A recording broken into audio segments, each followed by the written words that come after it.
V času mojega odraščanja je bil šport zelo, rečemo, koncentriran na nekaj športov.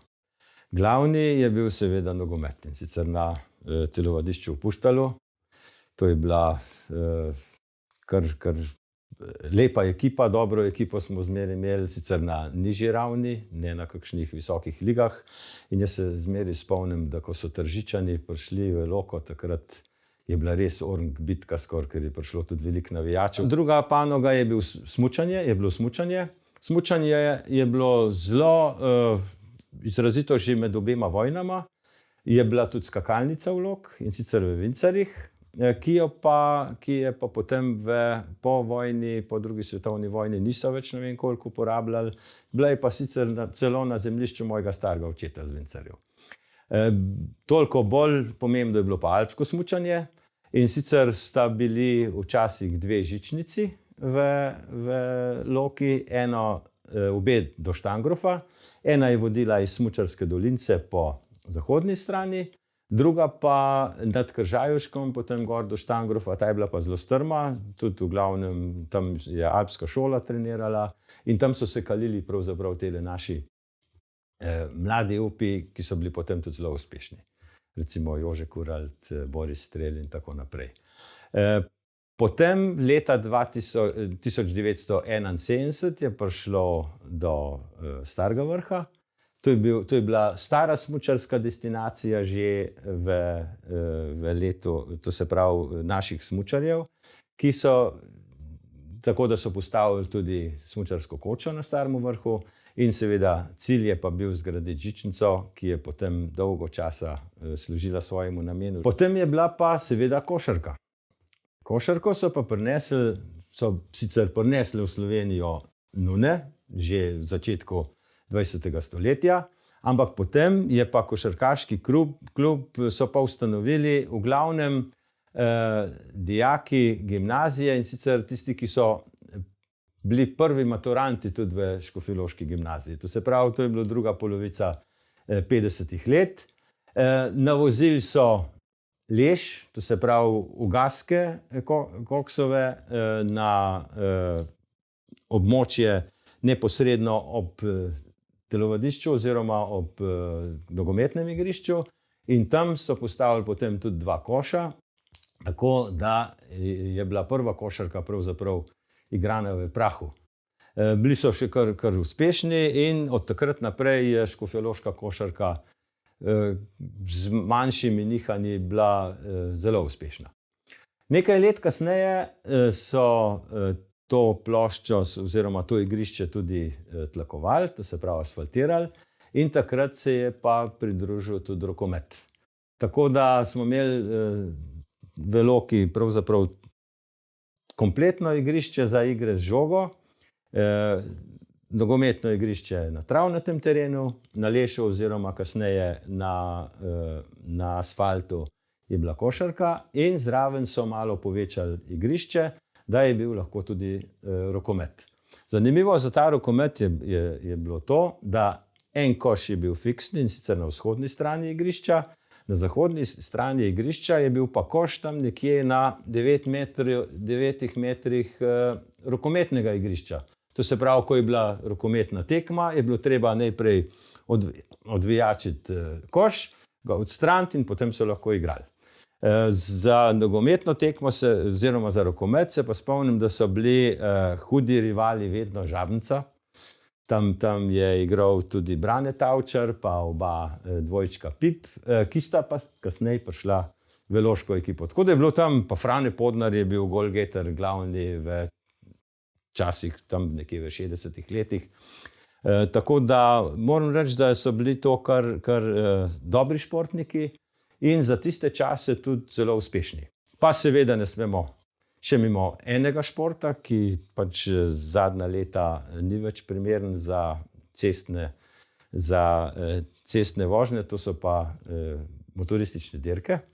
Najprej so bile motoristične dirke po starem mestnem jedru, to se pravi do Starega Petrola oziroma od Mestnega trga, pa do sedanje Name, Starega Petrola, po Lahom Klancu, navzgor potem po Grabnu in spet na Mestni trg. Spomnim se, da v koncu 50 let, začetku 60 let, so celo svički dirkali, tudi zadnja tekma je bila svički. No, potem v začetku 60 let so se pa začele že resne motoristične dirke na ovalu, ki je bil, oziroma na krogu, ki so ga temu primerno vsako leto malo uredili, in sicer od veletrgovine Loke do železniške postaje, mimo Gorenjske predilnice, pri Lipci je bil ovinek in potem po stari Ljubljanski cesti do Plevne, tam je bil oster ovinek in potem od Plevne spet proti železniški postaji. Proga je bila dolga približno 3500 metrov in tekmovali so v 5 razredih motoristi in potem še prikoličarji. In med prikoličarji se spomnim, da je bil najbolj priznan Zagrebčan Boško Šnajder, Stjepan Rovan se mu je metil, drugače pa tlele je bil tudi motoristi Gilberto Parlotti je bil zelo znan, pa Abe de Kock, Južnoafričan. In zanimivo je bilo pri teh dirkah, da praktično mulci smo bili pečeni pri teh dirkačih, imeli so svoje garaže, so imeli na parkirišču veletrgovine Loke, ampak za nekaj dni so pa prišli in so bili nastanjeni ob zgrajeni stavbi na kopališču v Puštalu in seveda prišli so za 3-4 dni in mulci smo se stalno smukali okrog teh dirkačev. Kopališče je bilo pa pravzaprav poletni center dogajanja v Škofji Loki. Tja smo hodili vsi. Zdaj jaz pred šolo nisem še kaj dosti hodil, takrat sem hodil bolj na telovadišče, tam na telovadišče smo tudi vsak popoldne hodili, pa smo žogo brcali, polet pa redno na kopališče. Mi smo hodili okrog med 10 in 11 uro smo šli dol, tam smo takrat je bilo že tudi urejeno, sredi 60 let je bil tale plaža narejena, pa zid nad reko in tudi nova velika stavba.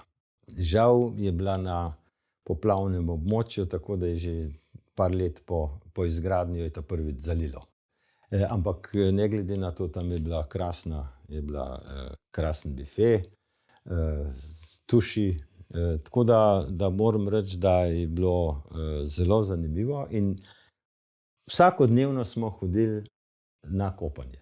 Nekje, kot sem rekel, med 10 in 11 uro smo šli dol, mi smo imeli vsak dan 15 minut čez 2 kosilo, takrat smo se vrnili in potem takoj spet nazaj in smo bili nekako do 6 ure.